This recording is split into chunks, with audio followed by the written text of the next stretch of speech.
Ok, entonces, bueno, nos falta, yo pensé que ya estábamos listos para hablar de los espacios de funciones, pero bueno, nos faltaba este. Entonces tenemos un espacio de medida y definimos L garigoleado infinito como todas las funciones medibles. Acuérdense que todo esto está en L0. Por cierto, no sé si ayer, no, de hecho me di cuenta que ayer no lo puse en la definición, pero las funciones tienen que ser funciones medibles, ¿eh? O sea, todo esto está dentro del universo de las funciones medibles, para que de veras sean cosas que viven dentro del cero, ¿no? Pero bueno, a ver, regresando a lo que estaba yo diciendo, tenemos un espacio de medida y entonces definimos este L garigoleado infinito como todas las funciones medibles que son acotadas casi en todas partes, ¿no? Creo que este término no lo habíamos usado antes, pero pues acotada casi, cuando uno pone casi en todas partes, acuérdese usted que es un conjunto con nulo, se cumple la propiedad que está puesta aquí junto, ¿no? De cualquier manera lo escribí acá abajo por si alguien tenía alguna duda de qué significaba acotada casi en todas partes. Eso quiere decir que existe un número real y un conjunto con nulo, de tal manera que adentro del conjunto con nulo la función no sobrepasa, bueno, el valor absoluto de la función no sobrepasa este número m. No está acotada en ese conjunto con nulo, o en otras palabras, está acotada casi en todas partes, ¿no? Y otra vez, pues para los términos que nosotros queremos, acuérdense que dos funciones son esencialmente iguales y son iguales casi en todas partes, y entonces a este L0, como siempre, le hacemos cociente iguales casi en todas partes, ¿no? Y la observación que uno tendría que hacer primero es que el infinito, en este caso, es un subespacio vectorial del E0, y ya comentábamos ayer que para probar que algo fuera un espacio vectorial, Emiliano nos propuso que nos tomáramos dos, un número real, y probáramos que la suma y la multiplicación están en la multiplicación por el escalar, están en el infinito, y bueno, lo escribí aquí rápidamente porque pues, es muy fácil.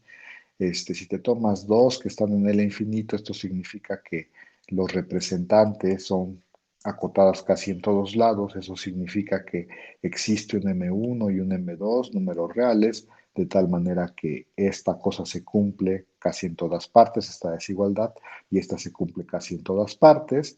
Y entonces, otra vez, acuérdense que casi en todas partes significa que hay un E y aquí habría un F, y uno se podría fijar en la intersección de estos dos, y en la intersección de esos dos se cumplen las dos al mismo tiempo, y la intersección es un conjunto con nulo, ¿no?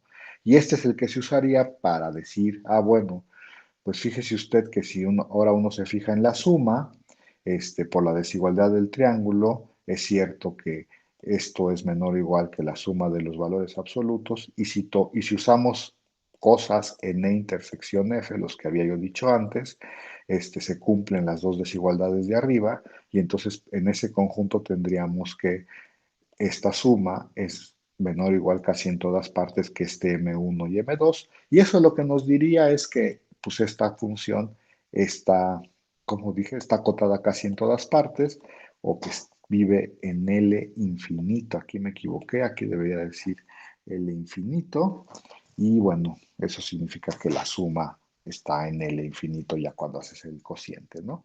Y de la misma forma, supongo que no hay de haber ninguna dificultad en probar que multiplicar por una constante también se queda ahí adentro. Y pues sí, ¿no? Si tienes que la f cumple esto, pues habría un e otra vez en donde se cumple esta desigualdad. Y entonces si usamos este e acá abajo, pues podemos separar este valor absoluto en, bueno, siempre es menor o igual, casi en todas partes, usando ese e que había yo dicho acá que existe arriba. Pues este valor absoluto lo partimos, bueno, lo separamos en sus factores, y usamos ese E para ver que la F es menor o igual que la M1. Espero que haya puesto, si puse M1. Y entonces aquí tenemos que, por lo tanto, el multiplicar por un escalar está en L infinito. Y bueno, esto está en el infinito, ¿no? Y entonces este es un subespacio vectorial de L0, ¿no? Y entonces, a ver, nada más como una especie de resumen, tenemos, pues, bueno, aquí me falta uno que voy a poner por acá arriba. Tenemos el L0, si nada más lo quiero. Tenemos el L0 y el L0 sin garigolear, ¿no? Y luego tenemos el LP y el LP sin garigolear. Y bueno, y ahora acabamos de introducir el L infinito y el L infinito sin garigolear, ¿no? Y todos esos son subespacios vectoriales bueno, todos son espacios vectoriales, bueno, el L0 es un espacio vectorial sobre los reales, ¿no? Y entonces, como estos son subespacios, pues también son espacios vectoriales sobre los reales, ¿no? Entonces, todos son espacios vectoriales sobre los reales, es decir, hay nada más porque lo quiero enfatizar, eso de decir es un espacio vectorial, nada más es decir, pues hay suma y multiplicación por escalar que cumple todas las propiedades que queremos. Y bueno, no solo eso, en estos casos también hay en todos los casos, perdón, también hay una multiplicación que cumple las propiedades que ya enunciamos y que se heredan en todos los casos. Y también hay un orden, ¿no?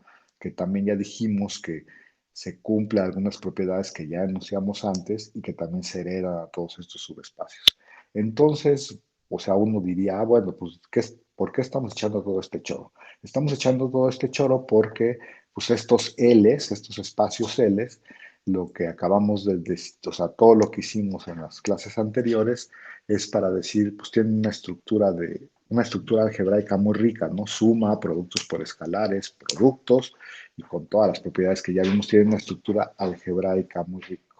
Y ayer les preguntaba a los que sí vinieron que,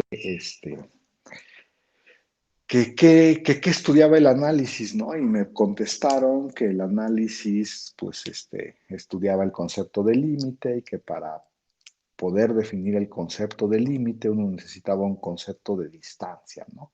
Y entonces, como estos espacios, pues, son muy ricos algebraicamente, pues eso está chido, pero, pues, para que sean pues, un objeto del análisis como bueno, pues deberían de tener un concepto de distancia, ¿no?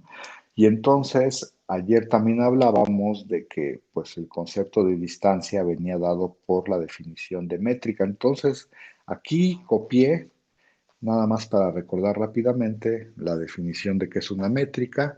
Y entonces me dijeron que ya todo el mundo estaba muy acostumbrado a esto, entonces lo vamos a recordar muy rápidamente. Si tienen un conjunto, una métrica o distancia, en X es una función que sale bueno, que sale del producto cartesiano en los reales y con las siguientes propiedades, ¿no?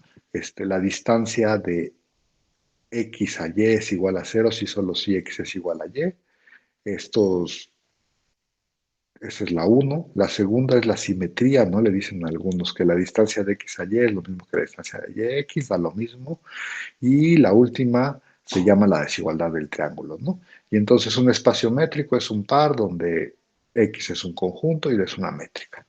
Y luego, otro concepto como vamos a decirlo así, de análisis uno es el de norma, ¿no?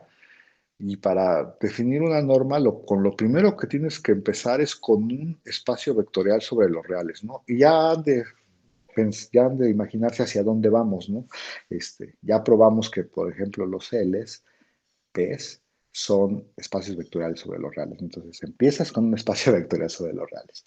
Y una norma es una norma en B es una función, que así le puse, no sé por qué, esto me lo fusilé de mis apuntes de análisis 1, le puse así, qué fea anotación, pero bueno, es una función que sale de B y entra a los reales y que cumple las siguientes propiedades, ¿no? La norma de un vector es igual a cero si solo si es el vector cero. Si tienes un vector y un número real, cuando multiplicas b por lambda, cuando haces la multiplicación escalar lambda por b, y sacas la norma, eso es lo mismo que sacar el valor absoluto perdón, que calcular el valor absoluto de lambda y luego multiplicar por la norma de b, ¿no? Mis maestros dicen que saca escalares con valor absoluto a la norma, ¿no? Eso decían mis maestros. Y finalmente, esta es, pues, la desigualdad del triángulo, ¿no? Es esencialmente escrita con normas y dice que la norma de la suma siempre es menor o igual que la suma de las normas, ¿no? Esas son las tres propiedades que cumple un espacio normado. Y bueno, un espacio normado es un par donde ves un espacio vectorial sobre los reales. Acuérdense, tienen que empezar con un espacio vectorial sobre los reales. Y la función esta es una norma, ¿no? Cumple estas tres propiedades de aquí. La observación que uno hace pues cuando está viendo estas cosas en análisis es que todo espacio normado en particular es un espacio métrico, ¿no? O sea, las normas inducen una métrica y la métrica está dada por, como dice aquí, la distancia entre B y W, pues es la norma de la diferencia, ¿no? Y acuérdense que como tenemos un espacio vectorial, pues podemos hablar de la diferencia y de la norma, ¿no? Y bueno, como ejemplo clásico, creo que tenemos la norma de los RNs y acuérdense que la norma de los RNs les da la distancia, ¿no? En RN les da la distancia usual cuando uno hace esta distancia, ¿no?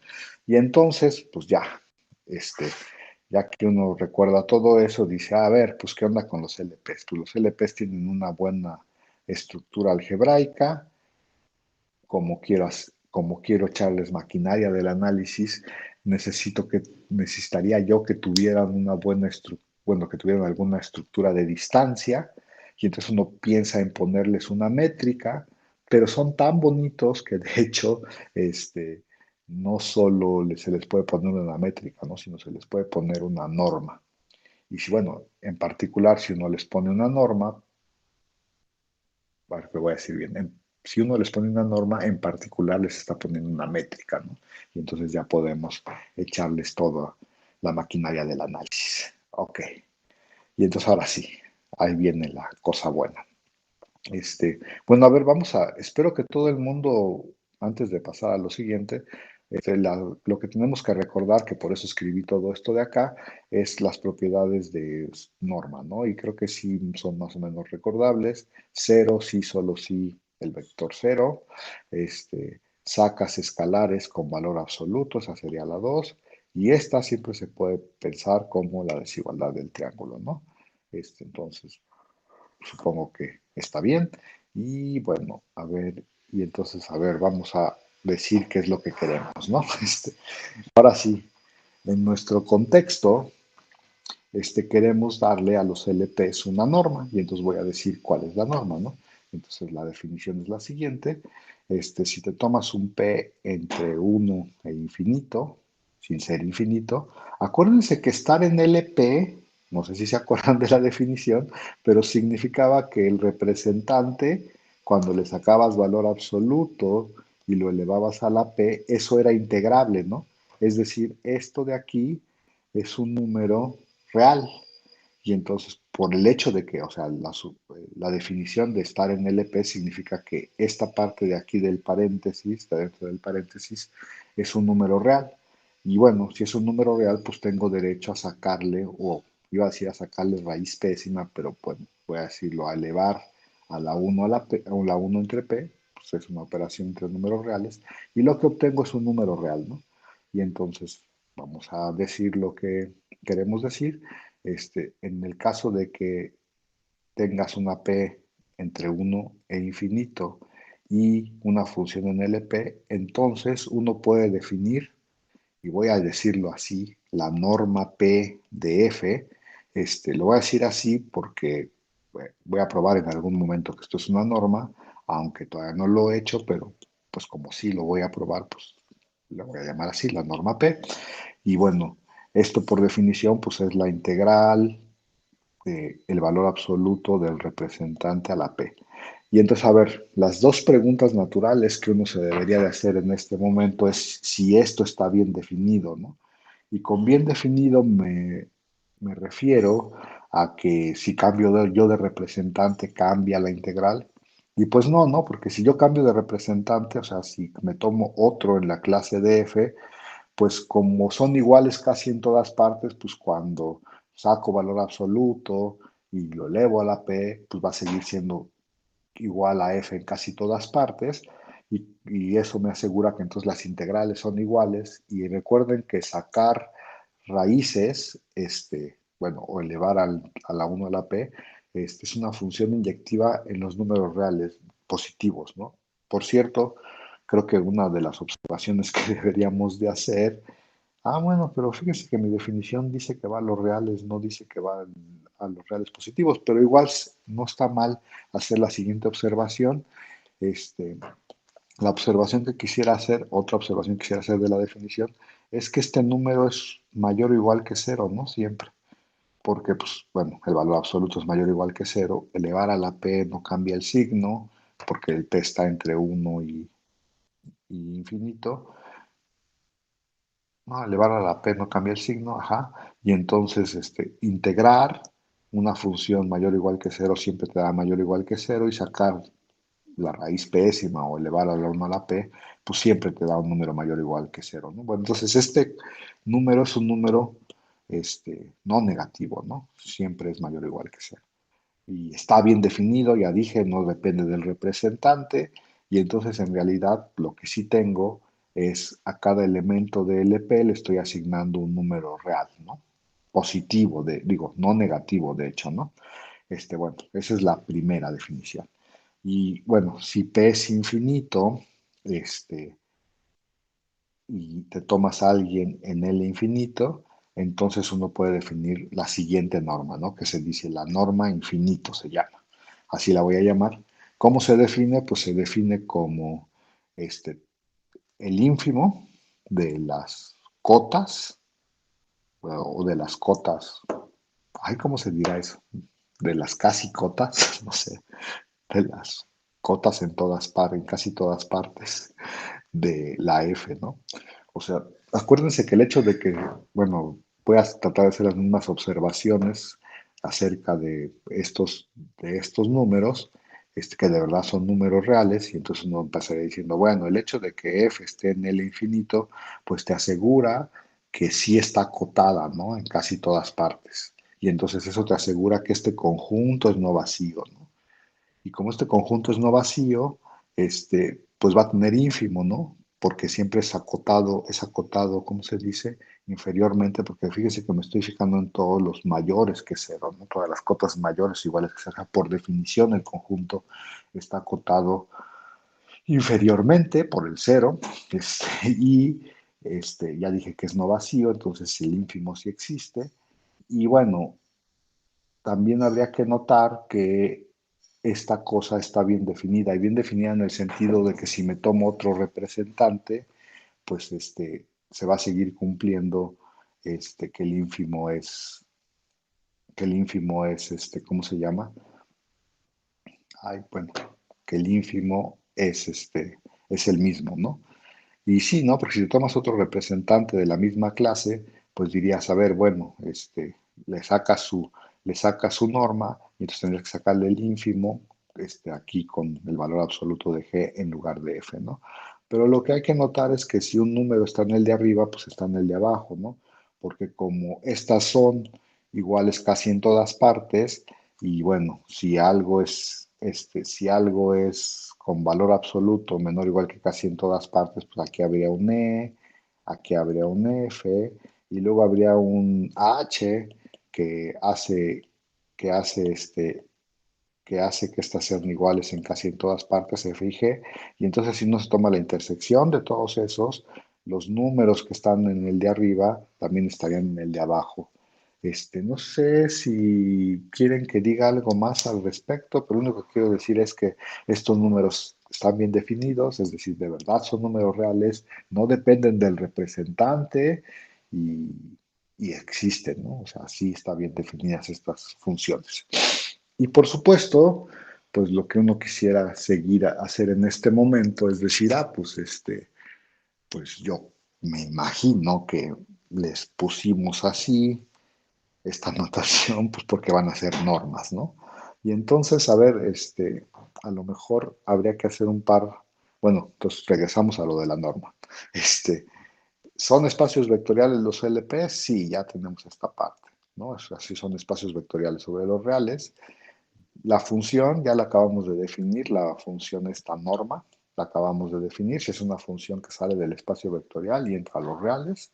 Y ahora quisiéramos ver que cumple uno, 2 y 3, ¿no? Para tener una norma y de hecho, por ende, una distancia, ¿no? Y entonces dices, bueno, a ver, la uno y la 2 parece que son medio claras. Y la 3 ahorita la probamos, ¿no? Pero entonces vamos a concentrarnos en ver qué onda con la uno y qué onda con la 2, ¿no? Y entonces, a ver, vamos viendo, ¿no? Este, en cualquiera de los casos, no sé, a la ver, voy a ponerlo aquí. Según yo, estas son observaciones triviales, pero ustedes me dicen si de veras son triviales o no, ¿no? En cualquiera de los dos casos, si de pura casualidad la norma es igual a cero, o sea, si tienes esta parte, entonces, bueno, pues en el caso de arriba, eso nos diría que esta integral es igual a cero, ¿no?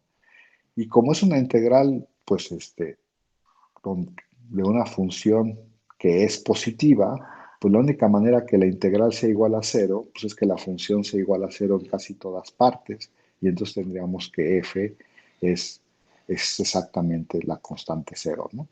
Y si f es la constante cero, pues cuando integras esto, pues te da cero, y entonces se da las dos idas en el caso uno, ¿no? Y en el caso 2, pues también es más o menos fácil de observar, que dice, si este ínfimo es cero, esto sí, o sea, si todo este número es cero, eso significaba que la f está acotada por números cada vez más chiquitos, ¿no? Entonces, si la f está acotada casi en todos lados por, no sé, digamos, la sucesión 1 entre n, por decir algo, pues eso no le queda más remedio que f sea cero casi en todas partes y eso significa que pues, las clases, bueno, la clase de f es la clase de la constante cero, ¿no? Y si f es la constante cero, pues entonces aquí entra cualquier número positivo y entonces el ínfimo pues tiene que ser cero y así se daría la igualdad, ¿no? ¿Alguna pregunta acerca de esta? O sea, que es una observación súper fácil, nomás lo dije por, pues, por decir algo. Y de hecho, lo que estamos probando en este momento, y aquí me faltó un gorro y nadie me dijo, sí, ¿verdad? Aquí va un gorro, ajá. Y lo que estamos probando es que se cumple este uno, ¿no? O sea que la norma es cero, sí, solo sí, el vector es el cero. Acuérdense que el cero del, ya lo habíamos comentado antes, el cero de nuestro espacio vectorial es la función constante cero, ¿no? Ese era el que funcionaba como el neutro. Ay, como el neutro aditivo, ¿no? ¿Sí? ¿Alguna pregunta, jóvenes? ¿O les sigo a la siguiente que también es muy fácil y que ya no la escribí porque ya no, ya supongo que me dio flojera o me dio la hora de dar clase, ya no me acuerdo cuál fue de las dos fue. La otra es que, ya no sé qué uno tiene que probar. La otra que uno tiene que probar, así que onda con lambda, así que anda con lambda, bueno, con la norma de lambda por f, ¿no? A ver, lo voy a poner así mejor. F, ay, F en LP, este, F en LP y lambda un número real. Este, Eso nos dice que la norma de lambda por F es, bueno, queremos probar esto, ¿no? Ajá. Y bueno, no sé qué es lo que tendré que escribir, pero no creo que deberíamos de escribir mucho, ¿no? A ver, lo voy a poner así, aquí arriba. P es un número entre uno e infinito, ¿no? Según yo, estas observaciones se cumplen para cualquier P entre uno y también en el caso de infinito, ya la uno habíamos dicho que sí, ¿no? Que era más o menos todo claro. Y la 2 pues nomás habría que escribirlo, y no sé si quieran que, bueno, voy a escribirlo rápidamente, espero. Cuando uno se toma la norma de lambda por f gorro, pues eso por definición es la integral sobre x de lambda por f, valor absoluto elevado a la p, y luego le saco 1 entre p. Pero bueno, uno dice, pues es que esto, espero que todo el mundo lo vea, lo voy a tratar de escribir así rápidamente. Esto es lambda a la p, este, elevado a la 1 entre P por la integral de f a la P x de mu y todo esto elevado a la 1 entre P, ¿no? Y bueno, ¿por qué estoy diciendo esto? Pues a lo mejor me salté muchos pasos y no sé para qué lo escribí si me salté tantos pasos. Pero lo primero que dices es, esto lo puedo hacer los valores absolutos elevados a la P, ¿no? Y entonces me quedaría lambda, el valor absoluto de lambda elevado a la P por el valor absoluto de F a la P. Pero lambda, valor absoluto elevado a la P, lo puedo sacar de la integral. Entonces lo saco de la integral y entonces me quedaría el valor absoluto de lambda a la P por la integral, ¿no? Y, y todo esto elevado a la 1 entre P, pero otra vez elevar al 1 entre P lo puedo separar en productos y entonces lo puedo escribir como lo escribí ya. Y bueno, ya uno observa que exactamente esto, pues eso es el valor absoluto de lambda. Bueno, uno lo puede cambiar, este primer factor lo puede cambiar por el valor absoluto de lambda. Y este segundo factor, pues no es otra cosa que la norma de F gorro, ¿no? P. Ay, China aquí hubiera empezado con P. Y bueno, ese sería en el caso uno.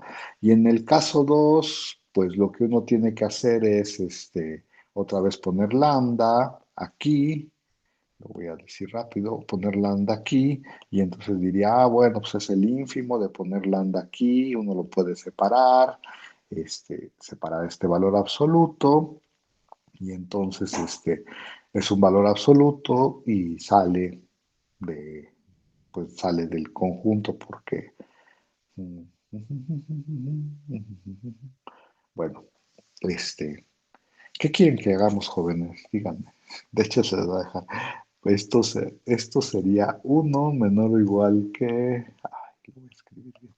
Este es el caso uno menor o igual que P menor que infinito. Y nos faltaría el caso P igual a infinito. Y este se los dejamos de tarea, pero también hay que sacar una. Pero es suficientemente claro, ¿eh? Tampoco es que sea muy difícil. Y bueno,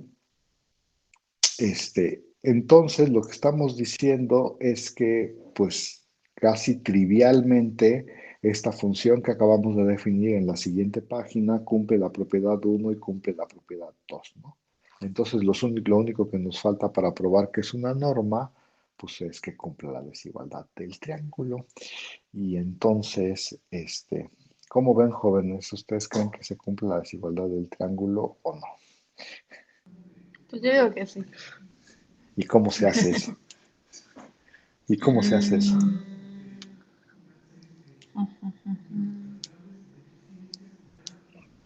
Yo pues ya hice, yo seguro ya hice, usando la desigualdad del triángulo que ya conocemos ay, en yo ya hice R.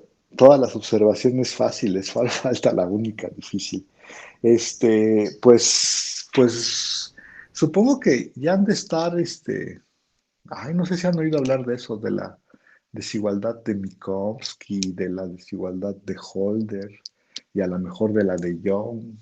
Si sus maestros de análisis uno fueran muy osados, a lo mejor les hablaron de todas esas desigualdades, pero todas esas desigualdades salen naturalmente, o sea, no crean que uno se las inventa porque no tiene nada mejor que hacer, pero todas esas desigualdades salen naturalmente cuando uno trata de probar la desigualdad del triángulo, como en este caso, este, y entonces pues va a parecer como que voy a cambiar de tema radicalmente, pero no, ¿no? O sea, ahorita estoy en el proceso de preparar las cosas para probar la desigualdad del triángulo, ¿no? Eso es como lo que quiero hacer. Entonces ya les dije, va a parecer como un poco raro que lo que voy a escribir ahora, pero todo va hacia probar la desigualdad del triángulo, ¿no? Y entonces, a ver, pues no sé cómo pondré esta cosa. Lo voy a poner como, pues una proposición, no sé, proposición. Este, a ver, entonces lo voy a escribir así. Para todos A y B mayor o igual que cero. y para toda t, ay no, si no lo voy a escribir, sí, para toda t entre 0 y 1. Ay, no lo quería escribir así, pero bueno, lo voy a poner así por si lo necesito así. O sea, esto nomás estoy escribiendo lo de arriba en otra forma, ¿no? Pero no sé cuál necesito. Y entonces, se cumple lo siguiente. A ver, para todos se cumple que A por T, digo A a la T por B a la 1 menos T es menor o igual que T veces A más 1 menos T veces B. Ay, bueno, ahí está. A lo mejor, pues yo no sé si les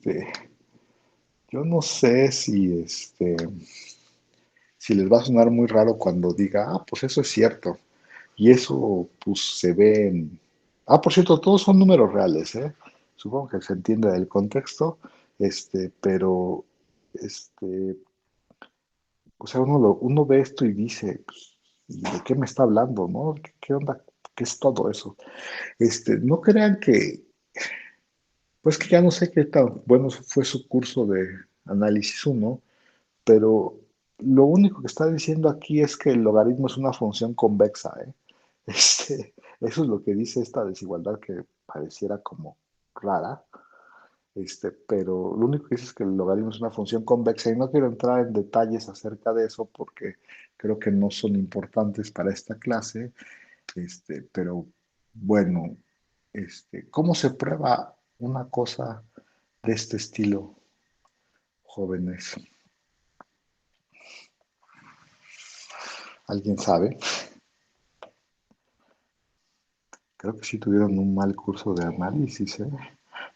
Sí, yo creo que sí. ¿Saben saben o no saben? Este, se usa cálculo, ¿eh? O sea, no vamos a usar más que cálculo. Y entonces, a ver, los analistas son súper tramposos y les digo que esto tiene que ver con que el logaritmo es una función convexa, se llaman esas funciones, este, pero en realidad, pues uno diría la prueba, mejor vamos a probar lo siguiente. A ver, lo voy a poner aquí. Afirmación. Afirmación. Afirmación. Mejor vamos a probar lo siguiente. La afirmación dice que para toda x mayor que 0, lo que sí es cierto es que x a la t es menor o igual que t veces x más 1 menos t. Y por supuesto estamos pensando que t es un número entre 0 y 1, ¿eh? O sea, estamos en este contexto por, por, por supuesto. Y bueno, a ver, entonces el truco es más o menos así, ¿no? Si uno prueba la afirmación, automáticamente tiene lo de arriba, y entonces lo único que hay que probar es la afirmación. Entonces, ¿qué quieren hacer primero? ¿Probar la afirmación o que les diga por qué la afirmación implica lo de arriba? Probar la afirmación. Este, Probar la afirmación, ¿ok? Entonces, vamos a probar la afirmación. Y la afirmación es de cálculo, es muy fácil, ¿no? Entonces, a ver, la razón de que esto es cierto, así le ponen mis alumnos para decir que la razón de que esto es cierto, es que si entonces fíjese, defina usted la función f de x, define usted la función f de x igual a x a la t menos t veces x. Ok. Y bueno, definimos para x mayor o igual que 0. O sea, solo nos interesa, definimos para toda x mayor o igual, mayor que 0, solo nos interesa eso, la función esta, ¿no?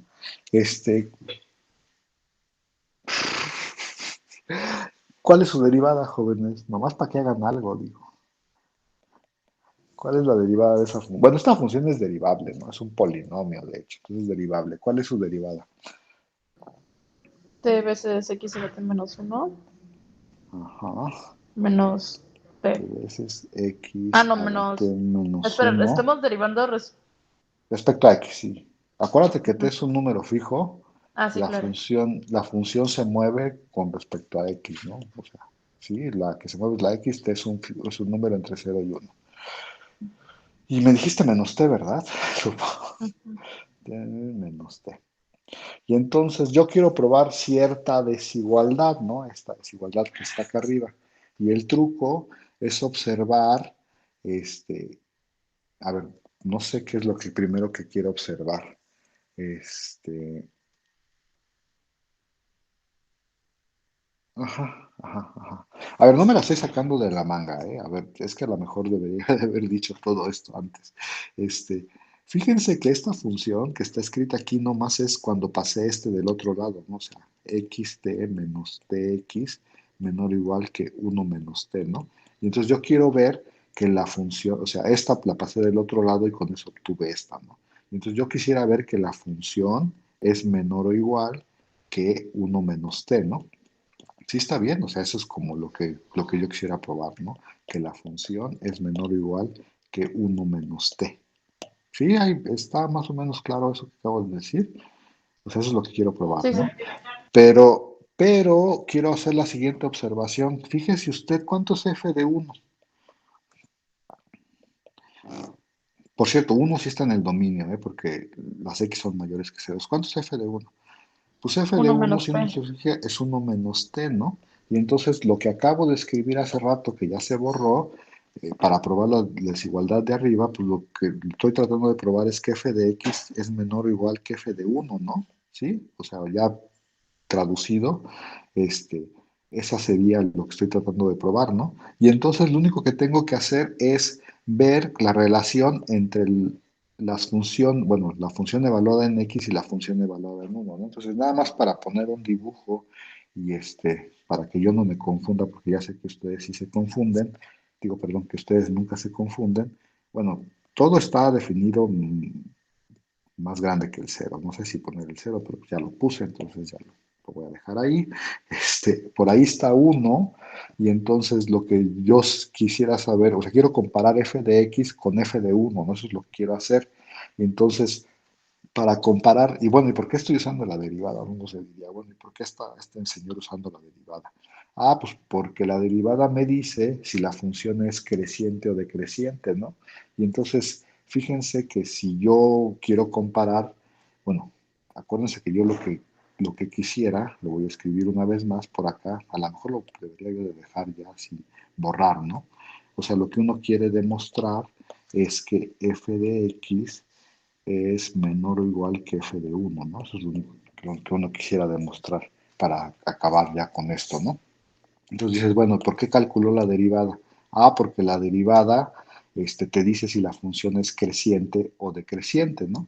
Y de hecho, si yo quisiera que pasara esto, entonces nada más vacía ojo de buen cubero, pues uno debería decir, ah, pues de este lado la función debería de ser...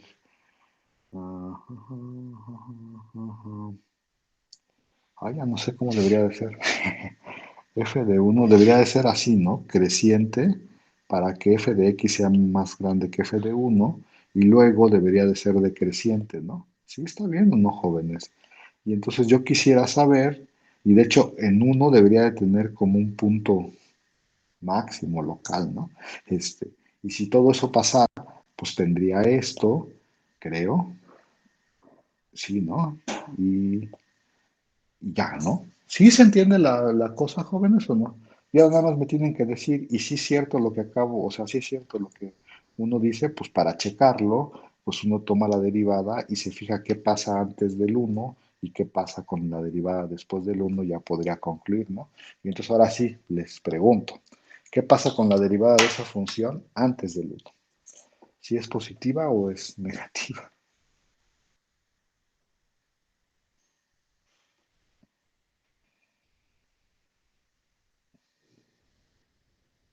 No me van a decir nada. Estoy viendo la función. Bueno, la derivada. Pues si es Espera, mayor no. que uno. Ah, perdón. ¿Perdón?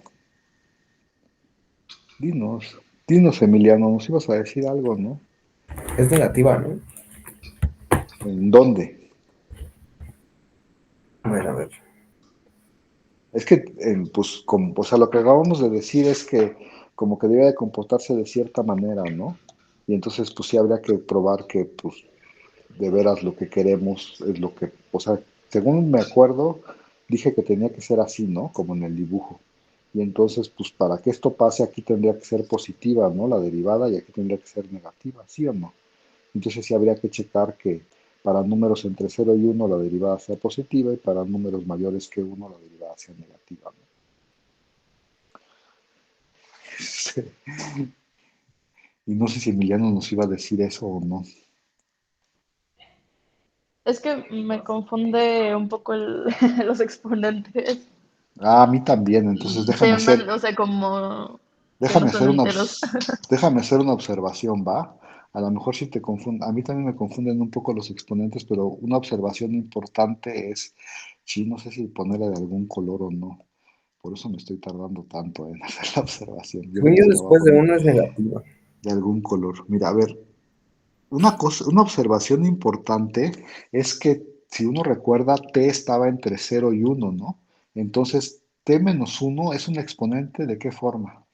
Este es negativo, ¿no? Negativo. Ajá, ¿Sí o no?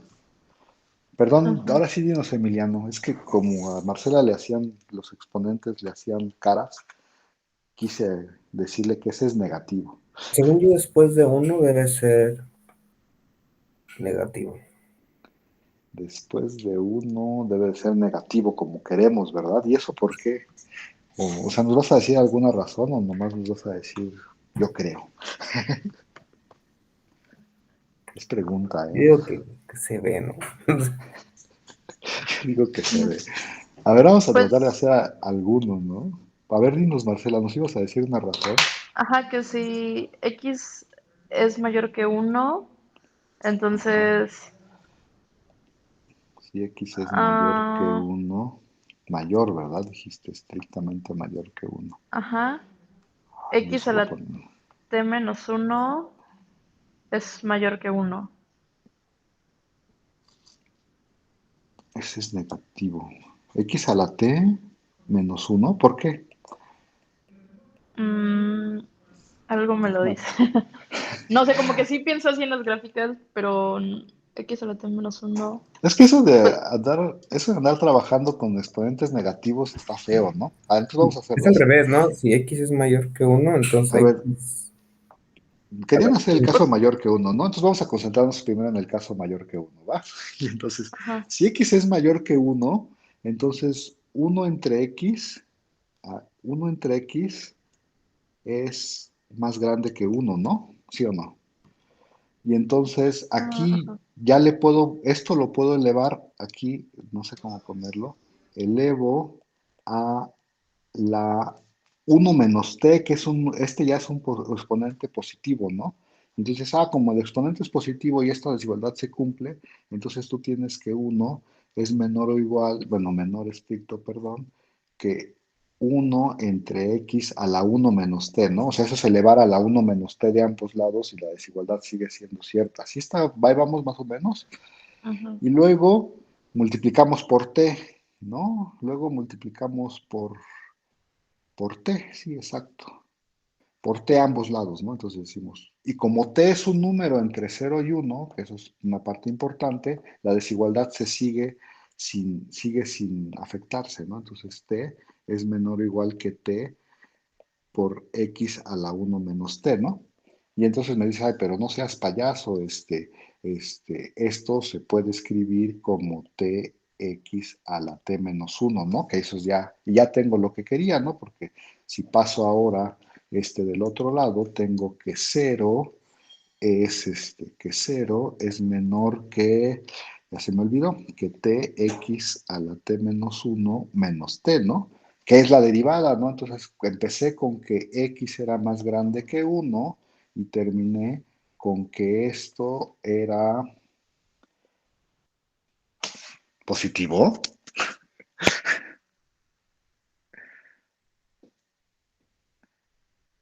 Hice algo mal, ¿no?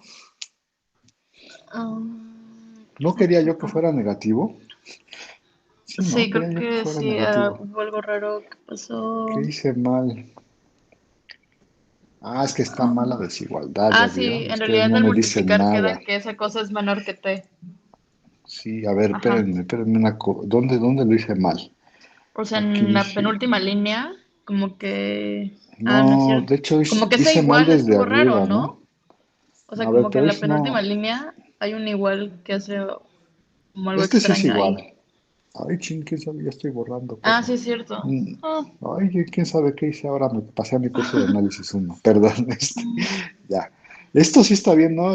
La que está mal es la primera desigualdad, ¿no? A ver, que voy a X es tratar mayor de que decir. uno. No, de aquí a acá. Porque aquí volteé el signo, no sé por qué. No sé si se acuerdan. Sí es Este, cierto. o sea, ahí no sé por qué volteé el signo. Entonces lo voy a escribir bien, ¿va? Espero que todo el mundo, a ver, dicen. A ver, voy a tratar de irlo diciendo y me dicen, ¿va? X es mayor que uno, eso sí es cierto, ¿no? Todos de acuerdo así, ¿no? Ahora, cuando divido entre X ambos lados, recuerdo que X es un número mayor que cero, ¿no? Entonces estoy multiplicando por uno entre X, entonces se conserva la desigualdad, es decir, aquí me queda uno y esta desigualdad debería estar al revés, ¿no? ¿Sí o no? Sí. ¿Sí? ¿Todo el mundo de acuerdo o no? ¿Sí? Sí, ya lo dije feo. Y ya ven, ni siquiera sé multiplicar. Lo voy a escribir bien, perdonen ustedes. Aquí, otra vez, cuando pasé de aquí, del primer renglón al segundo renglón, lo que dije es, voy a pasar el x del otro lado, ¿no? En otras palabras, estoy multiplicando por uno entre x, pero acuérdense que uno entre x es positivo, entonces se conserva la desigualdad y entonces queda así, ¿no? Y todo lo que dije después es cierto, ahorita lo repito, pero entonces estas desigualdades todas están al revés, ¿no? ¿Sí o no? Ahorita lo escribo Sí. bien, ¿eh? Entonces dices, pues entonces esto es así, ¿no? Porque aquí lo único que hiciste es elevar a la uno menos t, pero uno a la uno menos t, o sea, cuando elevo este a la uno menos t me queda uno, cuando elevo este a la uno menos t, pues me queda este, ¿no? De abajo. Eso sí está bien. Y entonces dices, bueno, ahora multiplico por t ambas desigualdades y dices, pues sí, multiplicar por t, como t es un número positivo, no me altera las desigualdades, ¿no? Y entonces dices, pues sí tengo esta de aquí, ¿no? ¿Sí? Ahí vamos o no. Y luego dice Marcela que esto se lo hizo raro, entonces para que Marcela no se ponga No, delicada, ya. decimos, bueno, pero lo que está escrito allá arriba no es otra cosa que escribirlo bien, ¿no? O sea, lo paso para arriba y le cambio el signo y dices, pues tengo esto, y ahora sí paso el otro del otro lado, el T, pues. Ay, ching, ya lo estaba escribiendo Otra vez mal. se Aquí cambió el me signo. queda. Ay, otra vez le cambié el signo, gracias. Yo no sé por qué le cambio el signo. Entonces paso el otro del otro lado, ahora sí, y me queda que esto es menor que cero, ¿no? Entonces, para x mayores que uno, la derivada, lo voy a escribir acá abajo, la derivada, o sea, en este caso, la derivada para x de este estilo, la derivada es más chiquita que cero, ¿no? O sea, estoy como poniendo el principio y el final, ¿no? Y entonces ahora sí puedo asegurar que la función aquí es decreciente, como lo quería, ¿no? Como yo lo quería. Sí, está bien o no, jóvenes. Y bueno, faltaría Sí, el de acuerdo. caso en el que x está entre cero y uno, ¿no? Y yo digo, y lo voy a poner así aquí como un, pues no sé, rectangulito. Yo digo que si estás en el caso de que cero es menor que x menor que uno, al final puedes concluir que la derivada es, ¿qué? Mayor o igual que cero, ¿no? Mayor que cero en este caso. Y pues eso me diría que entonces la función aquí es creciente. Y por todo lo que dijimos, pues ya hubiéramos probado por demostrar y entonces sí sería cierta la afirmación, ¿no? Pues aquí lo podría hacer ahorita, pero me quedan 2 minutos y entonces mejor se los dejo. O quieren que lo hagamos rápido, ustedes digan. No, no, no. O se los dejo de tarea. Pues es Sí, una está bien. cosa casi igual a esta, ¿no? Casi igualita a Ajá. esta parte. Me imagino yo. De hecho, yo ya lo escribí en algún lado, pero bueno, no voy a decir nada más. Y creo que este momento es un buen momento para terminar la clase, porque acuérdense que todavía nos falta decir por qué esta afirmación, o sea, por qué esta afirmación nos da de veras este teorema, ¿no? Bueno, este de arriba. Y ya se imaginarán que pues uno toma un X adecuado, un valor de X adecuado y lo mete aquí para obtener esta de acá arriba, ¿no? ¿Sí? ¿Me expliqué, jóvenes? Bueno, espero que sí. Mañana le sigo, ¿no? Y otra vez esto parece un ejercicio de cálculo uno y lo es, pero lo voy a usar para probar lo que quiero, ¿no? Que es, o sea, nunca hay que perder de vista que lo que estamos tratando de hacer en este momento, espero que nunca lo pierdan de vista, es tratando de probar la desigualdad del triángulo para no, para estas normas, ¿no? Pero por supuesto necesitamos un poco de herramienta para poder hacerlo. Bueno, y esa es la parte más difícil, de hecho. Este, pues voy a dejar de grabar y